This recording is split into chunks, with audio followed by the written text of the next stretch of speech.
Hello, my name is Penelope Brown. My action research is titled Teaching Tolerance Through a Land Based Indigenous Arts and Science Program. As a Wisconsin fourth grade social studies teacher, I see the need for more Native American studies in the classroom. I want a more culturally diverse curriculum where every student feels included. I have students who are Native American, so I especially want to incorporate Indigenous studies into the classroom. The Lac du Flambeau Lake of Chippewa Indians, the reservation, is approximately 20 miles from my teaching school at Minocqua Hazelhurst Lake Tomahawk, known as MHLT Elementary School. Students who attend MHLT will continue at high school at Lakeland Union High School, where four other elementary schools also attend. Students will go from a 12% minority total of students with only 3.8% Native American to 34.6% with 23.8% Native American students once they go to high school. This big jump can cause problems for students of both Indigenous and non Indigenous. I do not feel that students who come from our elementary school have had much Indigenous culture taught to them by the time they even reach fourth grade.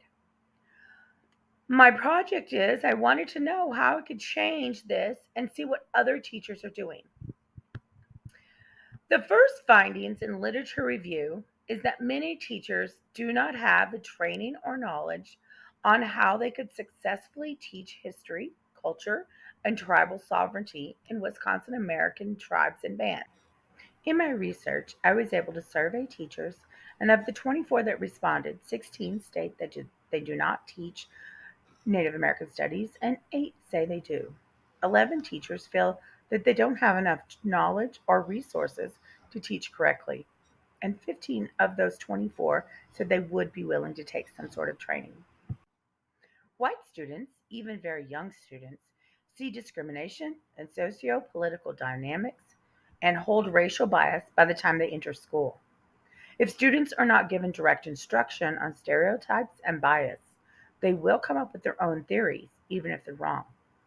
Students have had more success when they were instructed on diversity rather than just reading stories on features about another group. This is one of the big things that I worked on with my research is I taught this stereotypes and diversity. Students were very receptive in understanding that and seeing that this was something that helped make students different, but different was just different. I'm seeing that my action research was a sort of middle project, but I suspected it when I chose this topic. I like a challenge and I got one, but it has been such a great opportunity to see what is being done and how things can change for the better.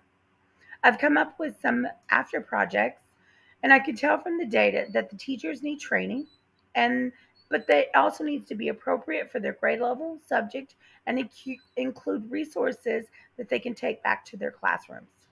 This type of training is something that many schools struggle with, and it might be hard to find. Creating this type of training would be something that could be a future project. I had more intentions to use the school garden in my project. As a class, we did go to the garden often, but I found it to be a place that was not set up as an outdoor classroom. Even in the winter, with the right seating and equipment, the students should be able to enjoy being outside for a classroom. This realization is another future project. The garden is also a place that can incorporate more Native American language by putting up signs identifying the plants, their indigenous and scientific names, and what they're traditionally used for. Growing and planting native plants and grasses might also give students respect for the land that they use. This again is another future project that I'll have to work on in the spring. In conclusion, I think that I have only scratched the surface with this project, but I've gained insight into several different ways of thinking. Students are receptive to learning about stereotypes, bias, and diversity, and I find them referring back to previous lessons as we discuss history.